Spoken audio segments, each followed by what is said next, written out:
পাহাড়ের চটিতে উঠছি আমরা, এই যে আমাদের পুরো গ্রুপ পাহাড়ের চটিতে উঠছে এখন।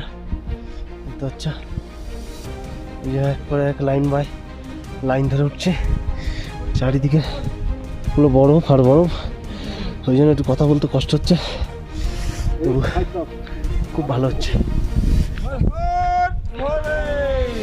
হার বলে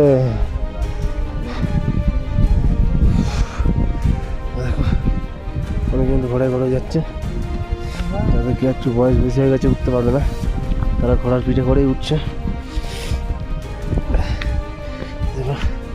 ওপরে গিয়ে আবার তোমাদের সাথে দেখা হচ্ছে। সবাই খুব ভালো থাকো, আর যত উপরে যাবো আস্তে আস্তে করে আপডেট দিতেই থাকবো। ঠান্ডা প্রচুর প্রচুর ঠান্ডা, আর এখন আমরা আছি 18,000 কিলোমিটার উপরে, ঠিক আছে? তো চলো বাই।